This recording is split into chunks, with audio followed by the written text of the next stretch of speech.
Well, fall camp is in the books, so did we see what we hoped to see? We're breaking down what we learned, what surprises us, and what it means heading into week one.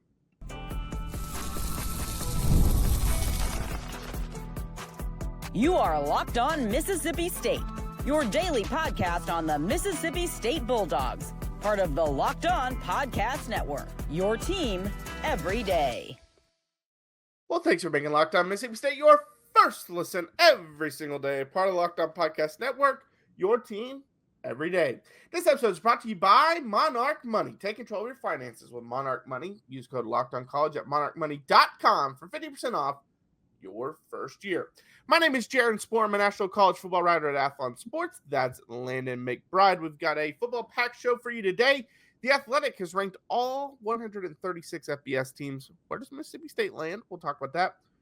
Also, could TJ White be on possible flip alert? Obviously, he's a highly touted four-star linebacker. He's committed to Tennessee at the time. Could a schedule a visit be in the works? We'll talk about that. But first, we got to talk about fall camp is pretty much in the books at this point. Now it's about getting ready for the actual season and start some game prep, which is exciting. But before fall camp started, Landon and I kind of talked about what we were hoping to see and are hoping to hear. And we talked about the wide receiver room. We talked about the offensive line. We talked about defensive line, and things like that. But Landon, based off what you now know about fall camp and all the scrimmages, what surprised you? Did you hear what you were hoping to hear? Are there still concerns out there?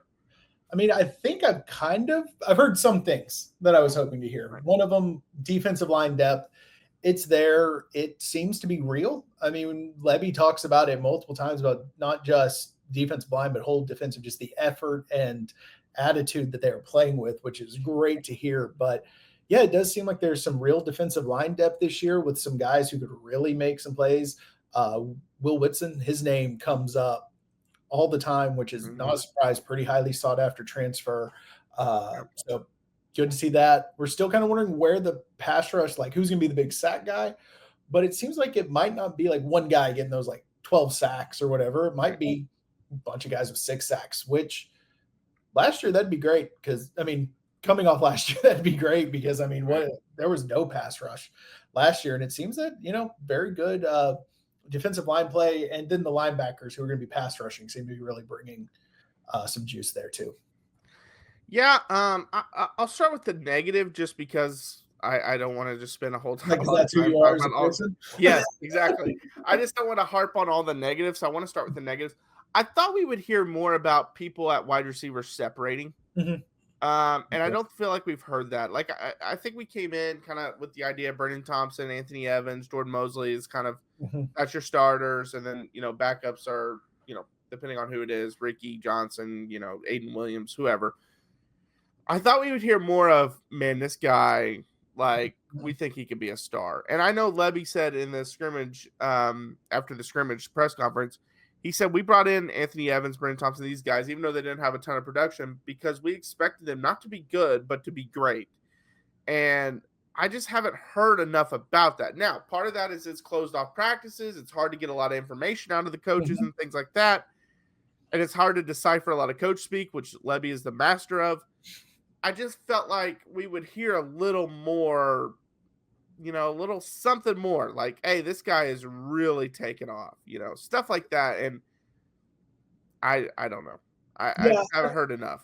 That, or you think there'd be some practice videos that got out on Twitter of some guy making a good, making one of those crazy routes, blowing past someone, something like that would just get out about the receivers. Right. There really hasn't been much that's come out, which – hopefully it's just because the corners are so far ahead, they're locking them up. Yeah. Because that was the thing. Like, both scrimmages, what we heard was how great the defensive backs were. And not, this guy had a big day. We didn't hear that. We heard, like at a receiver position, obviously. We heard Kelly Jones played great. We heard, Jefferson played great. That's what we heard, and that's why I was just like, I was a little disappointed because I was hoping to hear a little more. Which, I mean, I'm glad to hear the defensive backs are playing well. That was great news. For me, that was one that was the biggest questions that I didn't feel they addressed enough in the offseason through the transfer portal. So for them to be stepping up is huge. maybe they didn't address it because they liked what they had in the building. So maybe they were right about that. But another thing I was looking, offensive line, I think we're getting some clarity on Yes, that. that's the big one to me. That's the biggest one, both figuratively and literally. They As seem we talked in the last episode, how big they are now. They seem to be coming along, and it seems like really the only spot that is 100% locked in is Steen. It seems like the other four are kind of battles between two guys at each spot. So it'd be interesting exactly how it shakes out. But if the battle's going this late, it's not because they're all bad. It's not because they're bad. It's because they would have found someone else in one of these other positions to try at this point. It means they're getting legitimately good play comparatively to each other at this point. Which, ideally you would like to have a really good idea of who the starters are going to be at this point. And we don't have a great idea. One thing that was a surprise to me when we found out on yesterday's episode, we talked about it, so your everydayers heard us talk about it yesterday. Jimothy Lewis kind of taking over to that tackle spot opposite of Blake Steen. The redshirt freshman, obviously a lot of potential there. For him to come in and say, we've obviously added a ton of players, but I'm still here and I want this spot and I'm working for it. He's 6'6", 310 pounds is what he's listed on their site. Too light for a low lineman. Yeah, right. He's under the average. He played in 4 career games, no starts as a true freshman, played 1 game at left tackle, 3 at right tackle. Last year, obviously IMG Academy. Lane and I have talked about IMG a ton. For a redshirt freshman, again, they added all these bodies from the portal, and the assumption was just these guys were going to take over all the spots because of how bad the line was. For him to say, well, I'm a young, talented player, you aren't just coming in here and taking this job. You're going to have to earn this job. Yeah, that's big, and kudos to Lodeholt, too. Because, some of it could just straight up be Lodeholt saw something in him that the previous coach did not and has just been like, no, this is what you were doing. This is how you need to be successful.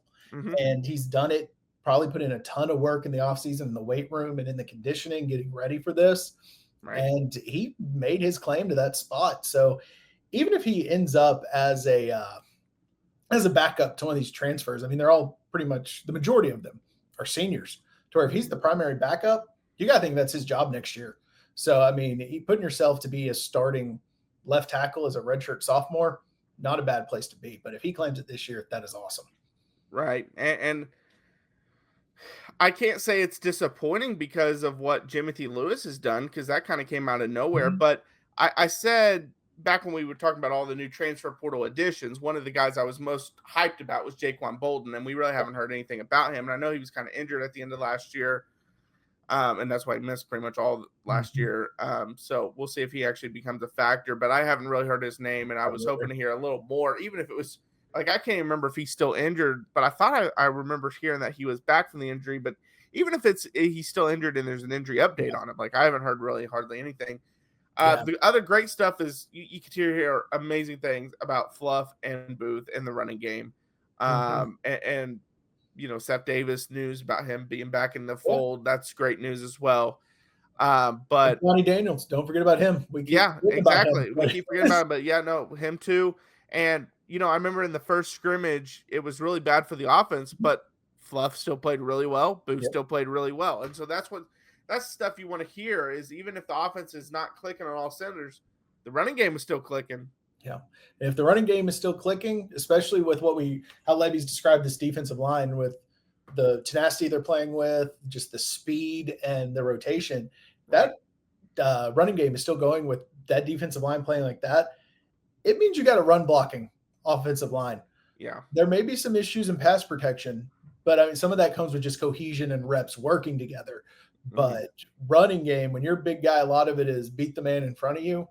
And it sounds like they're at least doing that. Yeah, we talked about Matt Wyatt on yesterday's episode. Former Mississippi State quarterback's been out at practice, been out at the scrimmages, and he touched on that as well. He said that a lot of people just think the offensive line comes down to pass pro, and that's just not the case. There's so much more that goes into it. And he said that he thinks they're going to be a better group, mainly because they have a lot more depth than they've had in the past, which we've talked about. But yeah, I mean, I feel like we've learned a lot about the offensive line, and we feel like it's in a much better spot. Some questions are: has a wide receiver taken over that room?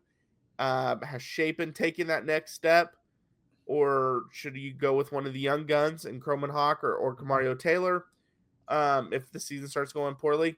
And then positives defensively is it sounds like the linebackers are doing well. Defensive line is doing really well.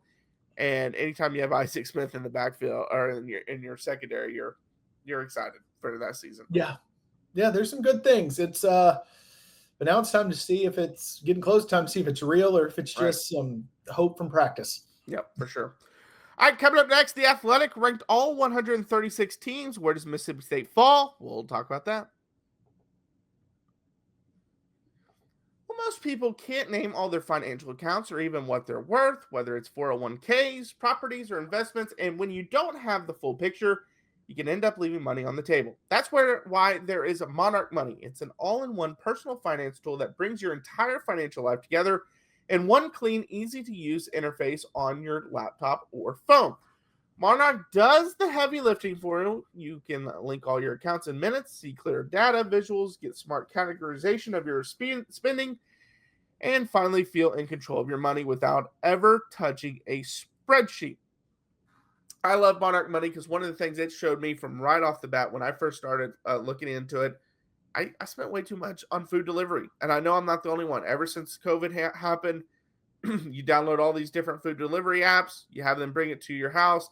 And then once COVID went away, we still did it because it was more convenient to us. I'm not saying it's bad to do that because sometimes you just have to do it. You're having a party, whatever, and you need someone to come over, especially you're going to have a watch party for some of these games coming up, and you need food for the party. You might have to do it. But I realized I was using it way too much, and Monarch Money was able to help me figure out my finances, especially with just getting married. You know, that's a new chapter in your life. When you get married, you got to figure out the financial stuff. You got to get that under control. So don't let financial opportunity slip through the cracks. Use code LOCKEDONCollege at monarchmoney.com in your browser for half off your first year. That's 50% off your first year at monarchmoney.com with code LOCKEDONCollege. And if you're running a business, every missed call is money left on the table. Think about the last time you needed a service. If the first person didn't answer, did you wait? Probably not. You moved on. That's why you need Open Phone, so you never miss an opportunity to connect with your customers. Open Phone is the #1 business phone system designed to streamline and scale your customer communications. If you juggle two phones just to keep businesses and personal calls separate, Open Phone solve that instantly. I know I do. I have a personal phone. Also was given a work phone as well. So my whole team can share one number and respond to customers like a shared inbox. No more who's handling this kind of questions. And the AI agent handles after-hours calls, answers common questions, and captures leads so I never miss a customer again. See why over 60,000 businesses trust Open Phone. They're offering Locked On listeners 20% off your first 6 months at openphone.com/lockedoncollege. That's openphone.com/lockedoncollege. They'll even port over your existing numbers for free. Open Phone. No missed calls. No missed customers. Well, thanks for making Locked On Mississippi State your first listen every single day. Part of Locked On Podcast Network, your team every day. All right, so The Athletic has put out its ranking of all 136 teams, and Mississippi State comes in at number 90. And for those that are wondering, they are not the lowest Power 4 team in college football. They are the lowest SEC team. But Wake Forest, Purdue, and Stanford are all behind them in the rankings. For number 90, it says a healthy quarterback Blake Shapen should help, but the Bulldogs might have the toughest schedule in the country. Yeah, and I think when we talked about someone else who it was CBS ranked all 136 teams. Yeah. I think we were around like 70 on theirs, but 70, 80, somewhere in there. Like we mentioned, when you go 2-10, it's hard to be too mad about where someone puts you in the rankings the next year. So yeah, I mean, this does seem a little low to me, but like you said, it's, very, very tough schedule. And the Athletic does this every week. They rank all 136 teams and they use it like the AP poll does. If you lose, you go down. It's not just a power ranking. It is legitimately like their rankings. So Yeah, you could see, I think we'll see Mississippi State move up early, but like we've mentioned so many times, this schedule is so brutal. It's brutal schedule, 2-10 record last year. It's hard to argue with much. Yeah, my question, and again, and I said this on the CBS, so I'm not trying to be a hypocrite at all, because I agree. When you're 2-10, you can't be upset about where you're ranked. I mean, you just can't. When you have that bad of a season, you have a blowout to Toledo, like, you just cannot be upset. With that being said, you're 90. The next lowest, highest, however you want to phrase it, SEC team is Kentucky, which we both agree. Kentucky should be low. They're not that great. But they're number 70. That's 20 spots ahead of Mississippi State. I don't see 20 spot difference between the two. I just don't. Yeah, I don't. We've even talked about maybe Kentucky being worse than the Mississippi State this year. Yeah, I think, like we've mentioned, I think they're a worse team. Now, whether the record ends up reflecting that because their schedule's easier, tough to say. But yeah, I'd also like that they included where they ended up ranked last year. So, hey, it's a 24 spot jump from where Mississippi State ended up ranked last year. But no, I agree with that. But I also think once you get past probably 50, it's kind of your preference for what you're looking for, honestly, more than any kind of like, oh, I think this team is good. It's just kind of, you're almost just throwing darts at the board at that point, because if teams are as bad as Mississippi State was, massive changes have happened. So you don't really know what kind of team this is. Yeah, and for those that are wondering, Southern Miss is actually ranked lower than Mississippi State. I was seeing if Northern Illinois was as well, but Southern Miss is 104th, and Northern Illinois it's 107th. So those are two teams that you're playing in the non-conference. Obviously, Alcorn State and the FCS is another team. So that's three teams right there that we truly believe you have to win those three. I mean, anytime you have teams ranked lower than you got to win those.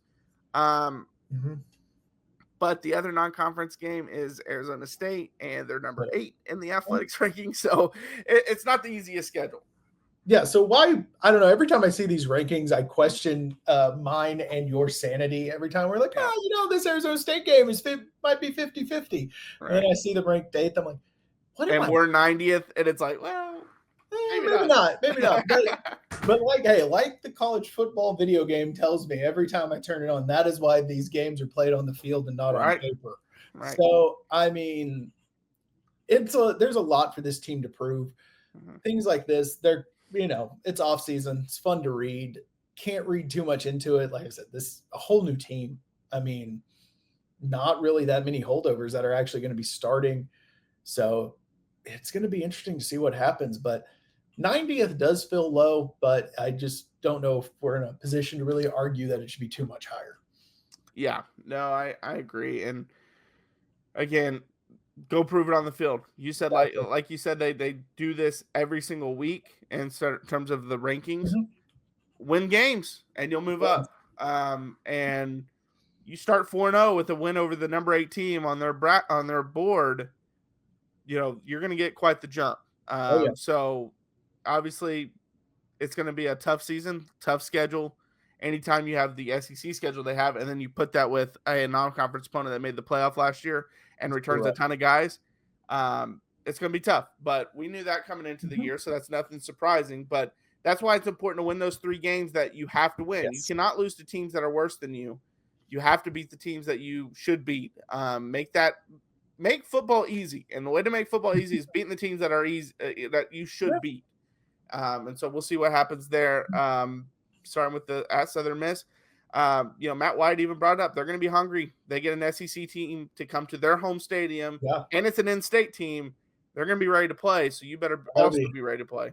Yeah, that's going to be a fun one to open with. All right, could a 4-star linebacker committed to an SEC team schedule a visit and come to Mississippi State during the season? We'll talk about that next. This episode is brought to you by Prize Picks, the daily fantasy platform that lets you turn your football predictions into real rewards. Preseason is already heating up, and college football isn't far behind. Whether you've got your eye on big-name quarterbacks or breakout running backs, Prize Picks makes it easy to get in the game. And some of the NFL players I'm excited to look forward to is Joe Burrow, see what he can do. He was banged up last year. The offense wasn't really working. See if he can put up some big numbers like we know he's capable of. And Jahmyr Gibbs, he's getting a lot of love in, your season-long fantasy, but because of that Lions offense, what can they do now? I mean, I'm excited to see what he does next. That's another one I'm keeping an eye on. And, I've used Prize Picks for a few seasons. Love how simple it is. Had some pretty good wins. And I really like using their flex play option, which is where you can place, your big eight pick parlay, and you click flex play. And even if one of them doesn't hit, you still get a big payout. So download the Prize Picks app today and use code LOCKEDONCollege to get $50 in lineups after you play your first $5 lineup. That's code LOCKEDONCollege to get $50 in lineups after your first $5 play. Prize Picks, run your game. And August 26th is officially FanDuel Futures Day, a brand new holiday for football fans who live for bold predictions and preseason hunches. For just 24 hours, FanDuel is giving you deals on NFL season predictions. So whether you're calling your MVP, eyeing a long shot division winner, or ready to crown your Super Bowl champ before week 1 even kicks off, this is your moment. So my flyer for my MVP pick, it's going to be Dak Prescott. I think he's healthy. The offensive line should be good. And he's got a new weapon in George Pickens. Don't forget, when he was healthy 2 seasons ago, he finished second in the MVP race, and those odds should be longer because he's coming off an injury this year. And my early, way too early pick for Super Bowl champ, I am going to take the Ravens. I think Lamar finally gets them over the hump. That team is just too good to not make it to a Super Bowl.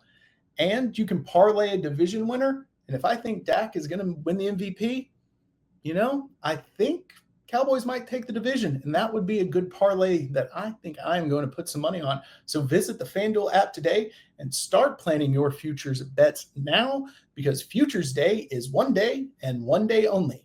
FanDuel, play your game. Well, thanks for making Locked On Mississippi State your first listen every single day. Part of the Locked On Podcast Network, your team every day. All right, so TJ White's back in the news. Hopefully you hadn't forgot about him just yet. The Mississippi linebacker from Jackson Academy. Obviously, top 100 player, top 70 or top 71 because he is 71 on Rivals. High 4-star, committed to Tennessee, ended up picking them over Mississippi State and others. He had a long list of teams that were after him. Florida State, Auburn, North Carolina, Ole Miss, bunch of teams. But he's back in the news. According to the Maroon and White Daily, White is still in talks with Mississippi staff, and he expects him to attend a game or two at Davis-Wade Stadium this year.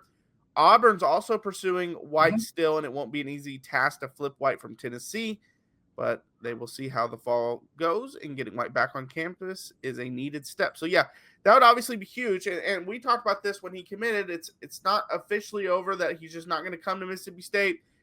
You had to show results on the field to get him to switch. We even made the joke that we wish he was in next year's class because it would give him a little more time to make that flip work. So I don't want people to get their hopes up. Ultimately, I think unless something changes, he's probably going to still stay with Tennessee. But you can't get him flipped if he doesn't come on campus, and so that's at least a step in the right direction. Yeah, if a guy's taking visits, he's normally, even in this day and age with unlimited visits where people are just taking visits to take visits, if a guy is taking them like this, you think there's like a 1% chance he's going to flip. Right. So once you get him in the building, you have to make the most of it. The door's at least cracked. I mean, you got to do something to kick it down. I don't think it happens, but door's not closed on you since he's taking visits is really where we're at. Here's an interesting thing. I've seen some people that say, hey, if a player's committed to a team, schedule that visit for when you play that team, because that way if you beat that team, it looks good. And obviously we know that's the game. I believe they're doing the whiteout and not the whiteout game. I believe so. I understand that. But on the flip side is if things don't go well, it reassures their opinion on picking Tennessee or whoever. Yeah. So I would pick a different game than that one. I still want it to be a big game, and I don't want to act like you need to go into scheduling that as schedule that scared. like, oh, we have to play, it has to be the Alcorn State game or something like that. That's not what what I'm saying, but do the Arizona State game. Yeah. I would not bring him in for Texas. I would not bring him in for Georgia. If you want to bring him to Ole Miss, fine. But I would do like Ole Miss, Arizona State, something like that. Yeah, bring him in for something like that. And I get that thought, but unless you just got some inside intel on Tennessee and you think you're really going to. Which they could. They could. I mean, yeah, I'm not sold on Joey Aguilar being like he had a good season, but I don't know if he's really going to be it for Tennessee. So, I mean, hey, maybe it's a shot, but I'm don't know if I'm taking that gamble because that backfires big time if it doesn't work out. Yeah, it definitely does. All right, well, thanks for making Locked On Mississippi State your first listen today. For your second listen, check out the Portal Show. Brian Smith has the latest rumors, portal entries, and signings. Be the most informed fan on the rapid changes to the college football landscape. Find the Portal on YouTube or wherever you listen to your podcast. I'm Jaron. Check out my work over at Athlon Sports. That's Landon. Follow us, Locked On Mississippi State. We're on YouTube, Instagram, TikTok, and Twitter. We post daily videos Monday through Friday, so check us out over there. Also hit that like, subscribe, ring the bell over here on YouTube. It helps us a lot to reach our 1,000 subscriber goal that we have early in the college football season. That's our goal. Y'all have done amazing for us all off season. We've increased our subscriber numbers a lot, and we thank you guys so much for that. I can't wait for football season to be here so we could dive into the actual games and not just the talk. But yeah, until next time, Hail State. Hail State.